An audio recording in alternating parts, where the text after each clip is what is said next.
You're listening to Cornerstone West Los Angeles.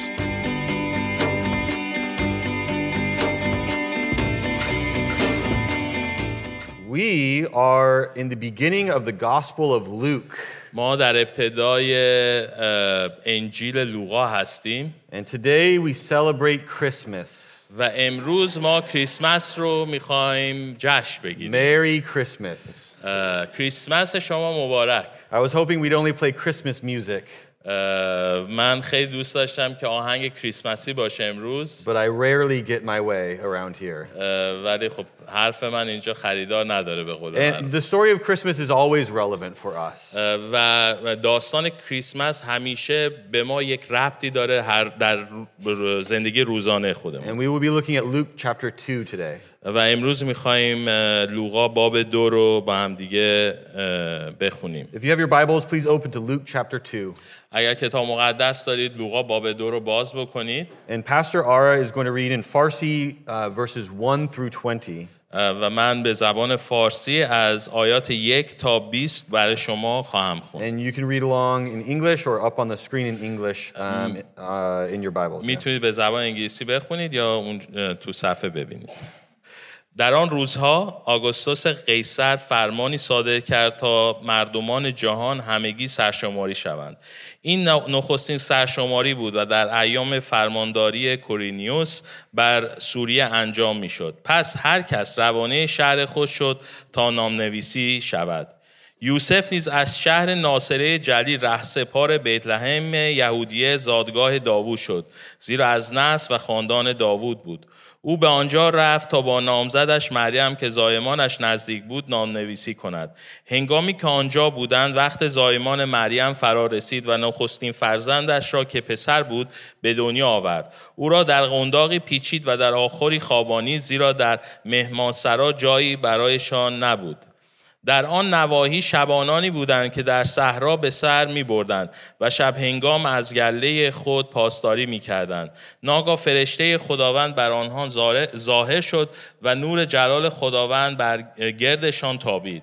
شبانان سخت وحشت کردند، اما فرشته به آنها گفت مترسید، زیرا بشارتی برایتان دارم، خبری شادی بخش که برای تمامی قوم است. امروز در شهر داوود نجات دهنده‌ای برای شما به دنیا آمد. او خداوند مسیح است. نشانه بر شما این است که نوزادی را در قنداقی پیچیده و در آخری خوابیده خواهید یافت. ناگاه گروهی عظیم از لشکریان آسمان ظاهر شدند که همراه آن فرشته در ستایش خدا می گفتند جلال بر خدا در عرش برین و صلح و سلامتی بر مردمانی که بر زمین مورد لطف اویند. و چون فرشتگان از نزد ایشان به آسمان رفتند، شبانان به یکدیگر گفتند بیایید به بیت لحم برویم و آنچه را روی داده و خداوند ما را از آن آگاه کرده است ببینیم. پس به شتاب رفتند و مریم و یوسف و نوزاد خفته در آخر را یافتند. چون نوزاد را دیدند سخنی را که درباره او به ایشان گفته شده بود پخش کردند و هر که میشنید از سخن شبانان در شگفت میشد. اما مریم این همه را به خاطر میسپرد و در دل خود به آنها میاندیشید. پس شبانان خدا را حمد و ثناگویان بازگشتند به سبب هر آنچه دیده و شنیده بودند، چنان که بدیشان گفته شده بود. آمین. This is the word of the Lord. Thanks be to God. So the story begins with Caesar Augustus imposing a census on Roman-occupied lands. در اون روزها داستان از این شروع میشه که قیصر آگوستوس فرمان سرشماری رو میده. The kings of this world sit in their castles and count their people from a distance. و بعد میبینیم که پادشاه در قلعه خودش نشسته و میفرسته که سرشماری بکنه از مردمی که تو سرزمینش بودن. To show how great they are. نشون بدن که چقدر اون قیصر آدم بزرگیه که میخواد این کارا رو انجام بده. Meanwhile, the king of the universe leaves his throne and comes to earth. اما در این میان پادشاه جهان تخت خود رو ترک میکنه که به میان ما بیاد. To show how great he is. و نشون بده که چقدر عظیمه. Mary and Joseph are engaged and they go to the city of David, Bethlehem. مریم و یوسف که نامزد بودن به شهر بیت لحم میرن. 1,000 years before this, God had promised to David. هزاران سال پیش خداوند به داوود یک وعده ای رو میده. That one day his descendant would sit on his throne forever. که از نسل داوود یک نفر بر تخت سلطنت این دنیا خواهد نشست. And while they're in Bethlehem, Mary gives birth. و وقتی که اونها بیتلهم بودن مریم وضع هم میکنه. Now, birth is the craziest thing I've ever seen in my life. تولد چیزی شگفت انگیزیه که من تو عمرم دیدم. So when it says in verse 7, she gave birth, وقتی که در آیه 7 میگه به دنیا آورد، it's definitely leaving out some details. و البته اونجا خیلی از دیتیل ها رو نوشته نشده. We sometimes think Jesus' birth was magical. ما خیلی مواقع فکر میکنیم که تولد مسیح تولد جادو مانند بوده. As if the newborn baby, Jesus, just slips right out of Mary. و وقتی که میگیم مسیح متولد شد جادویی یه دفعه‌ای خارج میشه از مریم And starts dancing with a top hat. و بعدش هم با کلاه شاپور به قول معروف شروع میکنه رقصیدن. This is a miraculous birth. این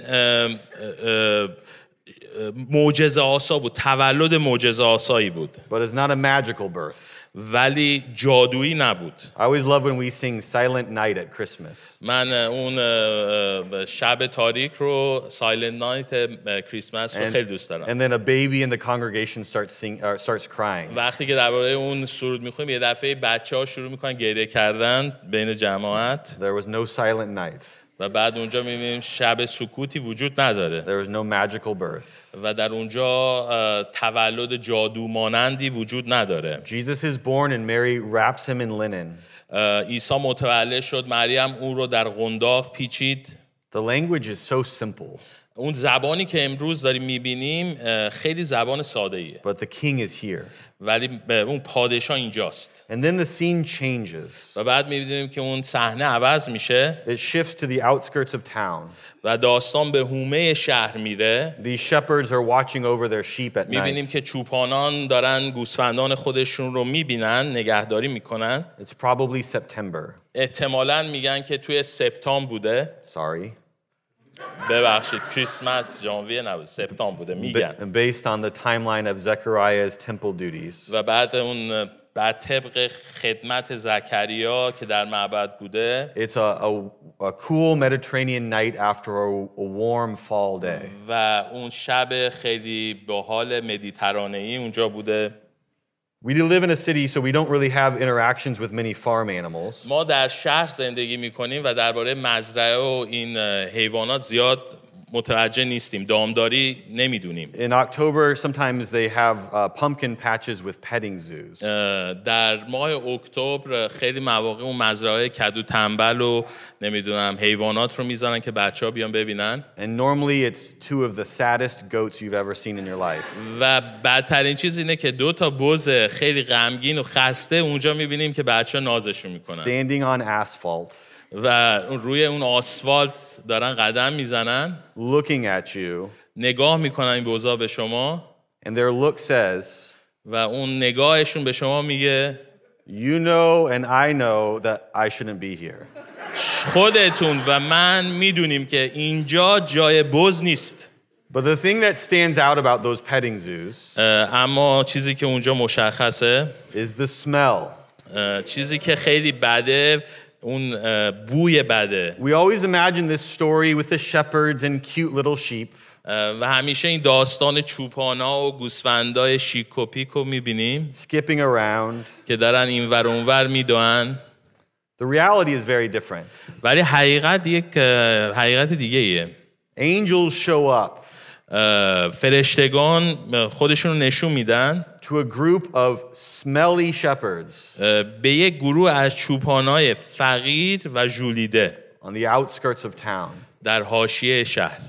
And this is where God is going to announce the birth of the Messiah. اینجا همون جاییه که خدا تصمیم میگیره که تولد مسیح رو اعلام بکنه. An angel of the Lord appears in verse 9 and the glory of the Lord shines. در آیه 9 میبینیم که فرشته از جانب خدا ظاهر میشه و جلال خداوند اطرافشون رو در بر میگیره. Bright flashing lights. و نور درخشان.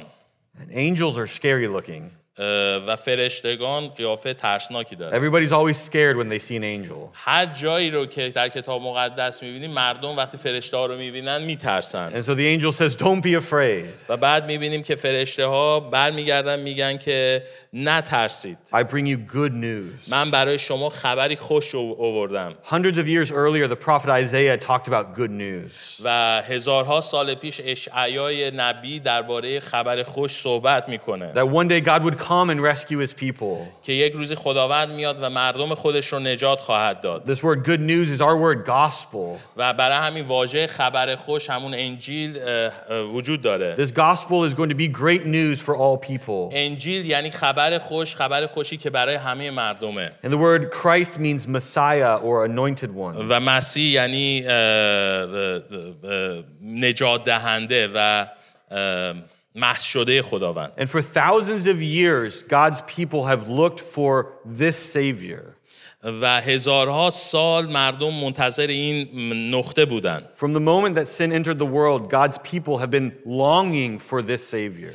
و همیشه مردم منتظر این نجات دهنده در طول تاریخ بودن. Longing for God to finally come and fix this broken and sinful world. و منتظر این بودن که خداوند بیاد و از این دنیای گناه‌آلود اونها رو نجات بده. To finally fix our broken and sinful hearts. و اون دلهای شکسته ما رو ترمیم بده. And then in verse 13, a multitude of angels show up. و بعد در آیه 13 می‌بینیم که گروه عظیمی از فرشتگان بودند. This is at least 10,000 angels. و نشون میده که انگار ده‌ها هزار فرشته اونجا بودند. Thousands and thousands of angels lighting up the night sky. هزاران هزار فرشته آسمان شب رو روشن کرده بودند. And they're singing. و اونها می‌خواندند. Glory to God in the highest.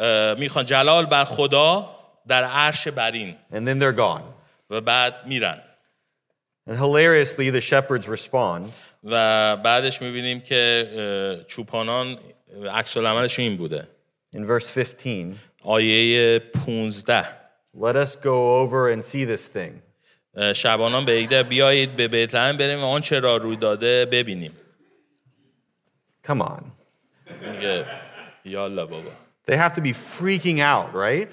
بعد اونها خیلی ترسناک بوده اون صحنه ها رو دیدن. They must be losing their minds. They just saw 10,000 angels singing and praising God. اونها بعد این مغزشون هنگ کرده باشه به قول معروف و چون هزاران هزار فرشته رو دیده بودن. These are simple, normal people. اینها آدم‌های معمولی بودن. The Messiah is born just down the street. و مسیح رو می‌بینیم، نجات دهنده می‌بینیم که چند تا کوچه پایین‌تر متولد شده بود. God's promises are coming true. و اون وعده خدا رو می‌بینیم که عملی شده بود. Glory to God in the highest. جلال بر خدا در عرش برین. I want to focus on this part of the angel's song.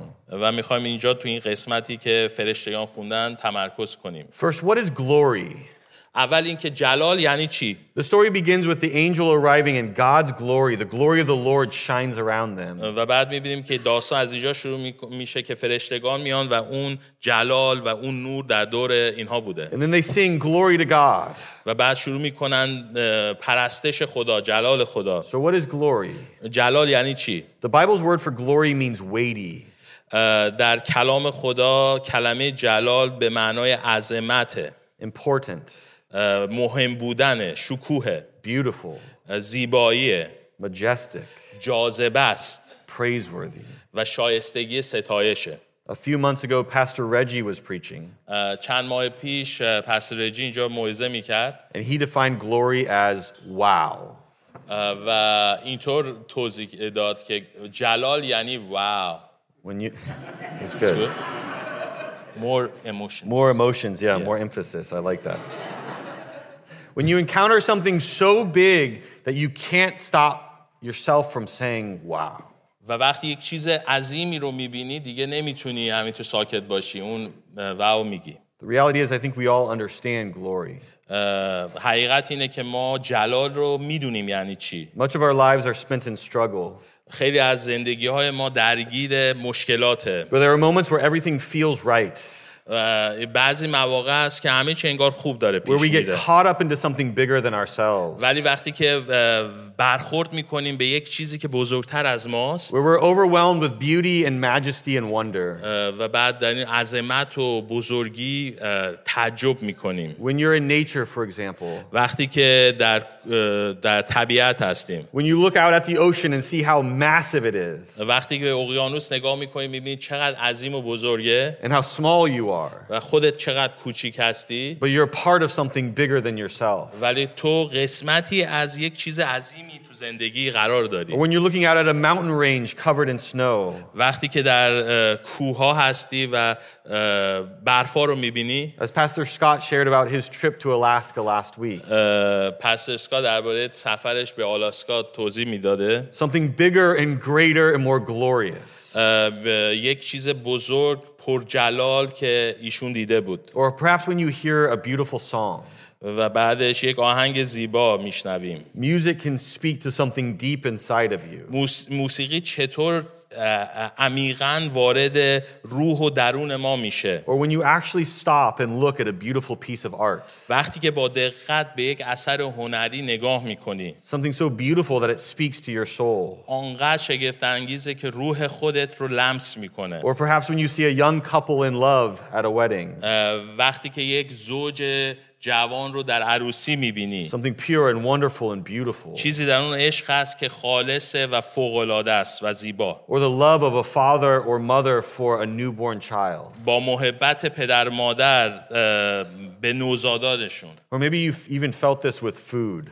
و حتی غذای شما. Food can have this deep, profound emotional experience for و us. غذا یک حالتی داره که این روح ما رو قلقلک میده. Maybe it's food your grandmother made for you as a child. شاید غذایی که مادر بزرگای شما درست Maybe it's کردن. kebab. کبابه. Good. My family is from, yeah, good. My family is from a small town in Missouri. خانواده من توی منطقه خیلی کوچیک توی میزوری زندگی And for کردن. me, it's chicken and dumplings. Chicken and dump? Yeah, I don't know. It's southern food. Son of food. Yeah. مرغ و دامپلینگ. Yeah. It's, I don't even know how to explain it. It's basically like chicken noodle soup that's really thick. مثل سوپ مرغه که خیلی غلیظه. It's just comfort food. خوبه. And when I eat it, it's like I'm transported to my childhood. وقتی که احتیاج دارم و میخوام انگار میرم تو این دوران بچگی خودم. The smells and the memories. و وقتی بوی این غذا رو میشنوم انگار میرم دوره بچگی And خودم. it's not just nostalgia. این فقط نوستالژی نیست. It's the feeling that everything is right. چیزی درونه که احساس درستی به من میده، حقیقت میده اون As لحظه. if this is how the world is supposed to be. انگار دنیا همون طوریه که باید باشه این لحظه. That we're part of something bigger than ourselves. گویی که انگار جزئی از یک دنیای بزرگتر است. That there are things in the world that matter. چیزهایی در دنیا هست که مهمه. That there are things that are weighty. چیزهایی دنیا هست که خیلی با ارزشه. Things that have importance and significance. چیزهایی که سنگین و با ارزشه تو این دنیا. I think we know glory. ما فکر کنم میفهمیم جلال یعنی چی. It's just that we only see it occasionally. مسئله اینه که این جلال رو همیشه نمیبینیم، بعضی مواقع میبینیم. And the angels come and announce glory. فرشتگان اومدن اعلام کردن اون جلال خدا را. Glory to God. جلال بر خداوند. And this isn't just glory, this is God's glory. اما نه هر جلالی، بلکه جلالی که به سوی خداست. And the glory that we see and experience on this earth و اون جلالی که ما داریم امروز توی دنیا میبینیم is like the rays of sun on a warm spring day. انگار یک خورشیدیه که در بهار بالا میاد. And the glory of God is the sun itself. و او سرچشمه تمام جلاله، اون پرتو نور خداست. God's glory is his essence. هر تجربه خوب و باشکوهی که هست، His beauty, اون زیبایی خدا، his magnificence. بزرگی خدا. And the angels are saying that God is ultimately worthy of praise. و اونجا میگه که خدا همه پرستش ما و جلال ما باید And any باشه. goodness or beauty that you experience in this world هر تجربه خوب و باشکوهی که هست finds its source in Him. که همه اون منابع رو از اونجا میتونیم He بگیریم. is the source of all glory and beauty and majesty. هر ستایش، هر پرستش، هر جلالی Every good and glorious experience we have on earth finds its source in His glory. و هر جلالی که اینجا خوبی که میبینیم اون منبع از وجود او سرشار And میشه therefore, all praise and glory belongs to Him. و همه پرستش ما برای اوست. We were created to worship. ما برای پرستش آفریده In شدیم the moments where everything feels right, و اون لحظه‌ای که همه چی خوبه. these moments are small tastes of how our lives were always meant to be. و این بعضی مواقع این جلال هایی که در زندگی ما میگیم قسمت های باید هر روز در زندگی ما نمایان بشه. We were created to be caught up into something bigger than ourselves. و ما خلق شدیم برای اینکه بتونیم بایستیم و ببینیم اون جلال خدا رو، To find our identity, our meaning in Him. که بتونیم مفهوم خودمون و هویت خودمون رو در او ببینیم And in His essence, we find our place in the world. و در درون او میتونیم خودمون رو ببینیم. We can spend our whole lives looking for value and meaning in this earth. ما میتونیم دنبال هویت خودمون در این دنیا بگردیم. And nothing ever satisfies. هیچ چیزی ما رو نمیتونه سیر بکنه. Because we were made to be satisfied in Him. ما فقط میتونیم سیر بشیم و در او و در اون منابعی که خداوند به ما داده. All glory and praise belongs to Him. و همه جلال از آن اوست. Because He is perfect love چون محبت او کامله. and perfect joy اون شادی اون کامله. and perfect justice. و عدالت او کامله. And the deepest longing of your soul و اون تمرکزی که داریم، اون ارتباطی که با او داریم، is to know and enjoy God's glory. که ما بتونیم جلال خدا رو بفهمیم و لذت ببریم. We spend so much time looking at the things of this world and at ourselves. و زمانهای زیادی رو صرف میکنیم که دنبال خیلی چیزها بریم بجز جلال خدا. We don't need to see more of ourselves. ما احتیاج نداریم خیلی درباره خودمون We بدونیم. need to see more of Him. ما احتیاج داریم که الان درباره خداوند متوجه بشیم، holiness. درباره قدوسیت او، His beauty, زیبایی او، His power. قدرت او.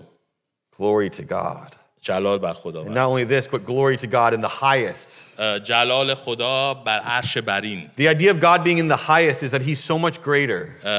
و وقتی که درباره عرش برین داریم میگیم یعنی که اون خیلی بالاتر است. He's so far above and beyond us. و او خیلی بالاتر و بزرگتر و دورتر از ماست. He's different. اون متفاوته. He's holy. اون مقدسه. He's set apart. و همه چیزش دقیقه. He's beyond comprehension.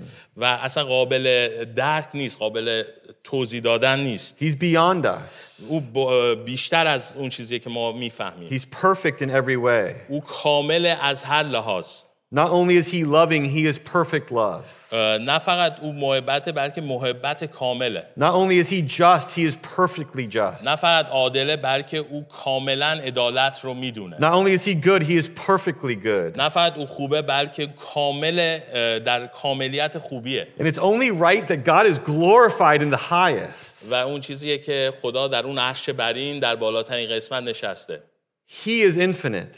او نامحدوده، بی انتهاست. We are finite. ما انتها داریم. He is all powerful. او قدرتمند، ما فانی هستیم. We are weak. ما ضعیف هستیم. He is limitless. او تا ابدالآباد هست. We are limited. ما خیلی محدود هستیم. Glory to God in the highest. جلال خدا بر عرش برین. But here's my question. ولی سوال من امروز اینه. Where is the good news in that? سوال من اینجا اینه که خبر خوش کجاست؟ Yes, yes, God is in the highest. بله، خدا در عرش برین در بالاترین قسمت نشسته. Yes, yes, He's above and beyond. او بالاتر و بیشتر از اون چیزی که فکر میکنیم. But how does God's glory in the highest relate to good news? حالا اون خدایی که اون بالا نشسته وسط اون خبر خوش چیه برای ما You امروز؟ see, the fear that the shepherds feel is relatable. و اون ترسی که چوپان‌ها داشتند خیلی نزدیک به ماست. To be blinded by the glory of God is fear-inducing. و وقتی اون جلال خدا رو می‌بینیم و انگار انسان‌ها کور میشن و اون ترس وارد زندگیشون میشه. Because we know that no matter how hard we try, فرق نمی‌کنه چقدر تلاش می‌کنیم که اون جلال رو ببینیم no matter how many hoops we jump through, و مهم نیست که چطور میپریم از زندگی، we can never make it to where he is. ما نمیتونیم به اون جایی برسیم که اون هست. He is so great and so glorious that he is beyond us. و اون انقدر عظیمه که خیلی بالاتر از ماست. But that means he's beyond us. و این به این معناست که او پشت ما هم هست، یعنی بیشتر از ماست. We can never climb the ladder fast enough. ما نمیتونیم با نردبون خیلی زود میونبر بزنیم برسیم بهش. It's like going up the wrong way on an escalator. انگار مثلا تو میخوای از یک آسانسور اشتباه بری بالا. And the faster you walk, the faster you run, the faster the escalator goes down. و اون اسکلیتر چی میشه؟ ها؟ آره، پله برقی که میری سریعتر که میری به اون معنا نیست که سریعتر میرسی، در جا میزنی. You never reach the top. و هیچ موقع نمیرسی به اون بالا. You're too far. چون خیلی دوره.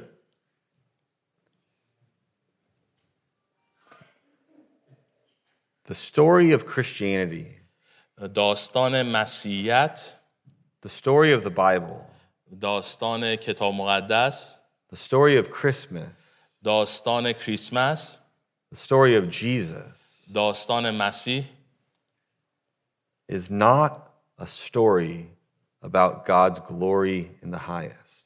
داستان این خدایی نیست که در اون عرش بری نشسته. The reason this is good news دلیلی که امروز میگیم انجیل و این خبر خوشه اینه is because God's glory doesn't stay in the highest. که جلال خدا اون بالا نماند.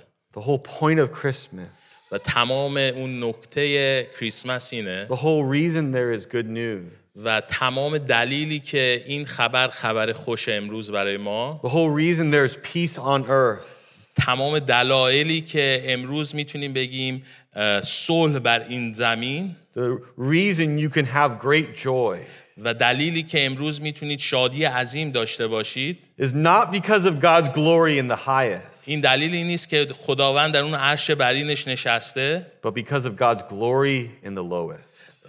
بلکه دلیلش اینه که اون خدای عظیم آمد پایین. Look at the absurdity of this, what's happening in the story. و ببینید داستان کجا میره اینجا. God's announcement about the Messiah being born is given to whom? و بعد میبینیم که اون خبر خوشی که اون نجات دهنده آمد به کی این نجات دهنده رو داده؟ Kings? به پادشاه اون زمان که سرشماری میکرد، Political leaders? به اون درباریان و سیاستمدارای اون موقع، Religious leaders? به اون افراد مذهبی؟ No. نه. The announcement is given to simple, stinky shepherds. به اونهایی که چوپانهای ژولیده و کثیف بودن. Not only this, but God of glory comes to earth, and where does he arrive? و اون خدایی که در عرش برینه کجا آمد؟ If it was me, I would come to the nicest castle, the nicest throne, the nicest place with the best amenities. اگه با من بود من می اومدم در اون قلعه بسیار تمیز، خوشگل، جای خیلی بزرگ. When I was growing up, my family always ate margarine and drank skim milk. وقتی که من بچه بودم مارگارین می‌خوردم، کره‌های مارگارین و سکیم میلک. I have no idea why. نمیدونم چرا، یعنی فقیرانه. But I remember the first time I had real butter and real milk. وقتی من شروع کردم اون کره واقعی رو و اون شیر واقعی رو خوردن، And you can never go back. هیچ موقع نمیتونی دیگه برگردی مارگارین و شیر چیزو بخور. Or Pastor Ara said, اون چیزی که من اون روز بهشون گفتم این بود. No one goes into Verizon and says, I have an iPhone 14. هیچکی نمیتونه بره به ورایزن بگه که من آیفون 14 دارم، 14 دارم. But I'd like to have an iPhone 3 now. و الان برید به ورایزن خواهشاً یه آیفون 3 به من بده. Jesus is in heaven, seated at the right hand of God.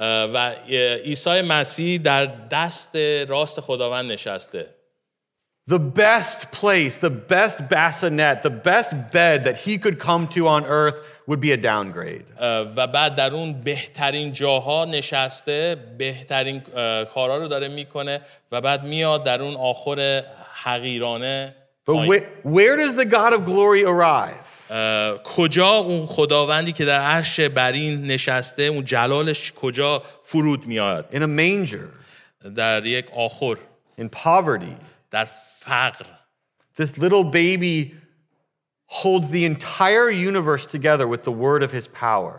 و اون بچه نوزاد با اون کلام متولد میشه. And this is how he comes into the world. و این چیزیه که ما امروز متولد میشیم در این انسان ها متولد میشن. Why?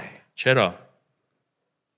Because the story is about the glory of God in the lowest of lows. و داستان در واقع اینه که خدای پرجلال و عظیم میاد و در پایین ترین قسمت زندگی ما میشینه. We spend our whole lives striving and striving and striving. و تمام زندگی خودمون در تلاشیم، کوشش میکنیم، زجر میکشیم. We constantly fall short. و همیشه کم میاریم تو زندگی. And we fail over and over again. میافتیم دائما. And we slip further and further down, lower and lower. و عمیق‌تر سقوط میکنیم. Our sin and our guilt and our shame. اون خجالت‌های ما، گناه ما، our suffering, our weakness, our brokenness. دردهای ما، شکستگی‌های ما. And you're never good enough. و تو هیچ موقع عالی نیستی. You're never smart enough. تو هیچ موقع باهوش نخواهی بود. You're never successful enough. تو به اندازه کافی موفق نخواهی شد. You're never powerful enough. به اندازه کافی قدرتمند نخواهی شد. You're never enough. و هیچ موقع انگار کافی نیستی برای هیچ چیزی. And we sink lower and lower. و همیشه میریم پایینتر و پایینتر. And we wonder about glory. و بعد شروع میکنیم فکر کردن که اون جلال و بزرگی چیه. We wonder if we will ever get to taste. و بعضی موقع فکر میکنیم حتی میشه به اون جلال رسید، به اون بزرگی رسید، میتونیم این آرزوها رو برطرف بکنیم. If we will ever get the glory that our souls long for. و اون روح ما وقتی که دنبال اون جلاله. And in Christmas that glory comes to us. و در اون پیغام کریسمس اینو میبینیم که اون جلال و اون خداوند آمد پایین. The story of Christmas is the story of God's glory meeting you where you are. و داستان کریسمس اینه که جلال خدا میاد و شما رو در جایی که هستید ملاقات میکنه. The angels say God's glory in the highest. و بعد اون فرشته خداوند میگه اون جلال خدا در عرش برین. But the baby Jesus comes. و بعد میبینیم که اون نوزاد مسیح متولد میشه. He says, I am the glory of God and I'm going to the lowest. و میگه که من همون جلال خدا هستم و آمدم در اون نقطه پایین زندگی شما. Are you broken? آیا شما شکسته هستید امروز؟ Do you feel defeated? آیا شکست خورده، احساس شکست خوردگی میکنید؟ Do you feel overwhelmed by the weight of your sin? و بعد اون احساس سنگینی به خاطر گناهان خودتون رو درک میکنید؟ Do you feel that empty longing in your heart? آیا شما اون احساس خالی بودن در درون قلب خودتون رو احساس The میکنید؟ longing for glory. که دنبال اون جلال و بزرگی هستید. The story of Christmas is for you. میخوام بگم که داستان کریسمس امروز برای تک تک شماست. Because the story of Christmas is the story of God. و داستان کریسمس در واقع داستان خداونده. Bringing his glory to where you are. اون آوردن جلال به اونجا، در اون جایی که شما الان هستید. His glory chases us. اون جلال خدا دنبال شما هاست. And you say, I've run too far. و وقتی میگی که شاید خیلی دور شدم از I've اون. run all the way away from him. من خیلی فرار کردم از اون. And he says, nothing is too far. خداوند میگه اصلا معنی نداره. هر چقدر دور باشی. He says, look at how I've come. میگه نگاه کنید که چطور من فرود آمدم پیش این دنیا. Look at how low I will go.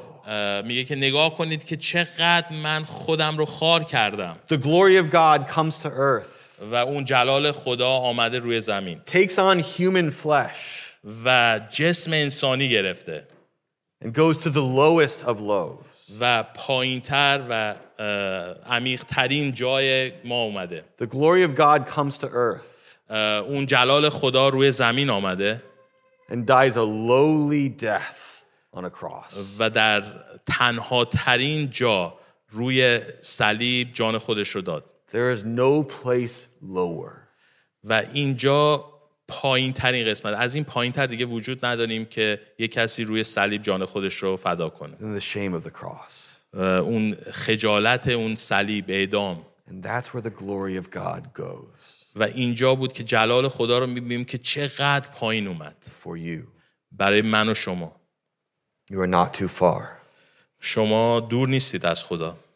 No matter how far you've run, فرق نمی‌کنه چقدر الان احساس می‌کنید که از خدا دور هستید. His glory is for you. جلال خدا امروز برای شماست. And why? Because He loves you. محبت خدا، چون او عاشق شماست. He leaves it all behind او همه چیز خودش رو ترک کرد. and brings glory to you جلال رو به سوی شما بیاره. because He knows there's no other way for you to receive it. چون میدونست که به غیر از این با تلاش انسانی نمیتونستید اون جلال رو به دست بیارید. And not only this, but He brings you out of your depth and brokenness.